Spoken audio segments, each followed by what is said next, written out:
so much suffering is created because we don't trust completely. So much suffering is created by our lack of trust. And I'm not talking about situational trust. We still need to be careful as we go up and down the stairs of life. I'm talking about trusting life itself, trusting our lives, trusting the universe despite what is going on in the world condition, especially with what is going on in the Middle East. And I'm not trivializing what's going on over there by saying that we need to trust. In fact, what I'm saying is that when we trust during this chaotic time, it's my belief that we are benefiting the universe with our equanimity, with our calm. We're benefiting the universe. Our anxiety is not going to help. We need to be showing up 100% in our prayers through trust. But why don't we trust completely? I thought it'd be helpful to review this. I've talked about something before called free-floating anxiety. Sometimes not trusting is just a habit. Other times not trusting is all we know. I remember when I was a kid thinking we used to have earthquake drills. Some people remember nuclear bomb drills. What does this do to our level of existential vigilance, our level of trust? But depending on how we were raised, and also all the messages that we receive from social media and the news and other people, it could just be a neurochemical state that our body says, this is just right. And when you sink into trusting and calm, your body says, I'm not used to this. And it's looking for something to grab onto. That's why I call it free-floating anxiety, because it's this anxiety that's always tempting us, saying, digest me, make me a part of you, give me a home. After all, anxiety is probably a survival trait. It's in our DNA. Millions of years ago, it was a survival mechanism. But today, it doesn't help us. I think it's hurting more than it's helping. And because these eyes, the physical eyes, are looking to the outside world for reassurance too much, that's another reason why this anxiety becomes pervasive, systemic. I heard a saying this morning that the most important doors are opened from the inside. The most important doors are opened from the inside. So instead of looking to the outside, trying to verify, okay, can we trust? Can we trust? Can we trust? It's an inside job. You have to make that decision to trust, even though there's some risk associated with that. But we can't wait for the world to get calm before we get calm. And despite all the worries of the world situation, most worries that we have, I think, are involving things directly in our orbit. Our health, our family and friends, what's going on with them, our work, our finances, our local world, our community. And I'm just going to theorize that 99% of the things that we've worried about in our local world, in our local orbit, those things have either resolved themselves in our lifetime, or those things did not benefit from us worrying. They did not benefit from our lack of trust. So my whole theme is today is, what if we trusted more? There's an author I was reading last night, some outtakes from an author named Melissa Griffin. And she said, trust is a funny thing, isn't it? It might not be something that we think about hourly or even daily, but it's a hugely important aspect of our life. As babies, we place our trust in parents and caretakers to provide. And as teenagers, we trust that teachers are giving us the right and useful information. But somewhere along the way, our trust in ourselves and in the universe tends to waver, or maybe we're never taught self-trust, which is ironic because that's where trust matters the most. We start questioning whether our lives are going to turn out okay. Some of us might tightly grip onto our dreams because we don't trust that the universe is going to take care of them. We don't trust that we'll accomplish these dreams without insane expectations on ourselves, this author goes on to say. And we can take a backseat in life at times, not trusting that we're capable of getting in the driver's seat. She didn't say that, but I just said that about her writing. We might not ever believe that things are going to work out. But what if your only option is to trust? Trust that the universe has your back. Trust that things will work out, and trust that your life will be beautiful starting in this moment and forever on. So that's Melissa Griffith. About trust, I think I said before that a friend of mine once told me, David, God is all in for you. So why aren't you all in for God? And that friend was talking about total trust. To me, that meant trusting the universe, trusting our plight, trusting our present and future, and trusting that God is going to show up in our lives in a big way. And not to trust is to assume that God is not going to show up in our lives in a big way. Well, if there's only one power, one presence, how can it be other than that? How can the rule be anything other than miracles are going to happen in my life? Blessings are happening right now. How can it be? We're shutting that off. So earlier this week, I was having an experience where there was a lot of stress going on at work. I was worrying and I was losing sleep. I was taking my worries to bed at night, and I was just not able to sleep. And so I asked for guidance for my life and for the world. I just sent that out there. Universe, just give me some guidance. I did that for several nights. And what came to me very quickly on the second night of doing this was this theme of total trust in this way. So there was a pillow next to me on the bed. And I got the message that I should embrace the pillow as if it's my entire life. Just to wrap my arms around that pillow and embrace that pillow with love, as if it's my life. That pillow is a metaphor for my life. And that embrace was acceptance. That embrace was 100% trust. And then I expanded this embrace to the room that I was in. I said, okay, if I can't trust the world right now, I'm going to trust the room. This room is a metaphor for my life. Maybe you could even think of that right now. I trust everything that's in this room. This is my life. This is my present. This is my future. This open space, I accept you and I trust you completely. Breathing into that, knowing that I may not know exactly what's coming my way, but hasn't it gotten me here? Hasn't it gotten me here to this wonderful place? And so all of the tension left my body. It was this, what I call a neurochemical physiological state, meaning all the parts of me, energetic, my biology, my thoughts, all of it, it's one. And so it changed and it melted into calm with this trust. And I had to remember too that the universe is a giver. So right along with this trust is this hugging of abundance. And I had to remember, not only is the universe a giver, but the universe has always given to me. It's never left me wondering where it's always given me a place to sleep. It's always given me food to eat. It's always given me enough money. And it will always. So if there's, like I said, if there's only one presence and one power, there is nothing but God.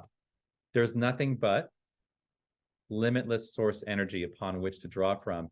And we just need to open our arms and accept that and not be doing this metaphysically or this, I'm afraid, I don't trust, metaphysically. We need to do this metaphysically to our own lives. And I know that may sound simple, but is it simple? And I had to remember the very nature of when I'm sleeping is evidence that the universe is working for me. Every cell is carrying out processes while I'm sleeping. Every cell and every tiny molecule and every piece of mitochondria and things that I don't know how they work. The liver is doing 500 different functions for you. Did you know that? And the autonomic nervous system is regulating your heartbeat. It's regulating your body temperature. It's regulating your blood pressure. It's regulating your respiration. It's regulating your digestion, regulating your complex sleep patterns from REM to deep to light. It's healing within those sleep patterns. It's healing psychologically, emotionally, and physically healing. So miracles are happening in your passive body. So what kind of miracles can happen if you, in your conscious body, which is connected to everything, trust the waking state? So the other thing that I realized about trust is the antidote to fear. We've been there with fear. We've seen all sides of fear. We've practiced and rehearsed fear. And we've given it a place to inhabit our lives and inhabit our cortisol, inhabit our bodies. We've given it a home and said, hey, you're welcome here. We've practiced worry, which is fear. We've practiced anxiety, which is fear. We've practiced jealousy, which is fear. And instead of practicing those things, if we practice total trust, that is the antidote. That is it. And total trust, not conditional trust. So conditional trust means, okay, I'm going to trust these things and I'm going to trust that thing, but I'm not going to trust these bunch of things because I don't know what's going on over there. But I don't know what's going on over there is most of our lives, right? We can make all the plans we want, but we don't know what's going to happen. So there's an author by the name of Maggie Johnson who wrote a book called Uncertain: The Wisdom and Wonder of Being Unsure. The wisdom and wonder of being unsure. Because we're all unsure. We don't know how this thing is going to end in the Middle East. We don't know exactly what our lives are going to look like 2 years from now. We don't know what miracles are going to happen. We don't know what challenges are going to happen. So this idea of trusting in the uncertainty and in the state of being unsure is a really interesting one. And the author talks about it's a place where there's freedom. Because if I attach myself to this, I'm only going to trust this little window. Well, all these other windows have these amazing views that are waiting to be open to me. And if I just trust that I don't know which window is going to open, then that's trusting in uncertainty. And that's trusting in not being sure. And that's accepting the universe and working together with the universe. So the title of my talk was Trusting 100%. And I realized, and I talked about this on Wednesday night during our gathering, what if you look at trust like faith, it's not like faith. Faith, they say you only need faith, what? The size of a mustard seed. But trust, you need to trust, I believe. You need to experiment with trust 100%. 100%. Because selective trust and a little trust is not enough. So what if we try this experiment together? What if we made trust a part of our spiritual practice? Next week, I'm going to talk about gratitude, and Karen Drucker is going to talk about it the week after. And you know something? It's everywhere. It's everywhere. Everyone talks about gratitude, and it's wonderful. But I say that right up there with gratitude is trust as a spiritual practice. So in trusting, it goes back to our principles, realizing that everything is in divine and perfect order, realizing that we manifested here, expressed here in this particular time. We didn't manifest 300 million years ago in a cave where we were didn't know how to talk and didn't know how to write. And, we didn't do that. Well, okay, you can argue we did. You can argue you did. But in this body, in this manifestation, in this conscious realm, we are here right now, and we're coming here as unique as we look, as we are so unique that we're here with special gifts to give. Mark Mesidorian says, you've manifested in the perfect time, you're just in time. Not only are you just in time, you are exactly in time. where you need to be on purpose. And so it's divine timing, it's infinite intelligence. And so I think if we marry that with, let's take a little bit of Esther Hicks and law of attraction, which is really, it's ask and it is given from the New Testament. If we match the energetic vibration of what we want, we do that through trust. Trust is a great, if you look at Esther Hicks' book, she ranks and rates the emotions, and I believe trust is right up there on the top. It raises your vibration and it attracts things to you. Money, peace, healing, resources, answers, community, connection, relationships, trust. So I want to talk about briefly, what about when bad things happen? And I don't think trust means everything is going to be great. It means everything is going to be worth it, well worth it, rewarding. Something that happened to me, many of you may know that one of the bad things that was handed to me was psoriatic arthritis. I have, it's an immune condition that affects my fingers, and I'm unable to drum in the way I used to.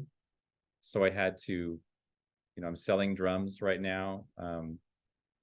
I can still drum in other ways, but I can't do drum circles anymore. But there's a lot of other limitations that come with this thing. And my mentor told me this week, she said, that thing that you have, she said, now you get to be in the ashram of this condition. And I thought, wow, what does she mean? You get to be in the ashram of this condition. And I looked up the word ashram to see some further perspective, because I know what a Hindu ashram is, but it says here, people generally go into an ashram to find space, to reflect on the deeper meaning or purpose of a thing or a particular teaching for a period of intense spiritual practice. So when bad things come to you that you perceive as bad, think about, I am going into the ashram of this because it's a gift.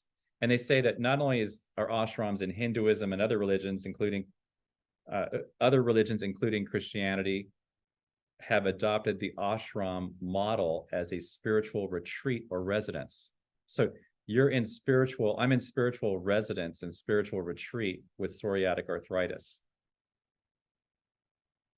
And, for all the worrying that I did about what it is, I'm still me. I'm still me. And no one can take that away. And the things that I've lost, I've compensated for. So the gift is still being revealed, and the lessons are still being revealed in this ashram. The last word I'll say about trust before I do lead us in a few affirmations is we have to let go. Like Juliet said, letting go has been a big theme. The fall images that we see here, the song we're going to sing at the end of service, I release and I let go. I let the Spirit run my life, and my heart is open wide. Yes, I'm only here for God. No more struggle. No more strife, which is mostly in our mind. With my faith, I see the light. I am free in the Spirit. Yes, I'm only here for God. That doesn't mean, no, I'm not only here for this God, that old man in the sky who's going to tell me to do things. No, I am only here for the divine nature of all humanity and the divine power within me. I am only here realizing that what's really real is behind all of these conditions. What's really real is my power to make change as a spiritual being. So that's what I'm here for, and that's what I trust into. So I'm going to ask you to repeat after me just a few affirmations that are going to cement this lesson of trust. And so repeat after me, and you can just go within if you want to. Even though I'm stressed about this situation, because the world condition is chaotic, and even though I may feel overwhelmed, I choose to stop and breathe in this moment. I can get through anything when I feel calm. So I choose to take it one day at a time. I trust that all will be well. The universe benefits from my total trust. My body benefits from my total trust. My spiritual power benefits from my total trust. Everything is always working out for me.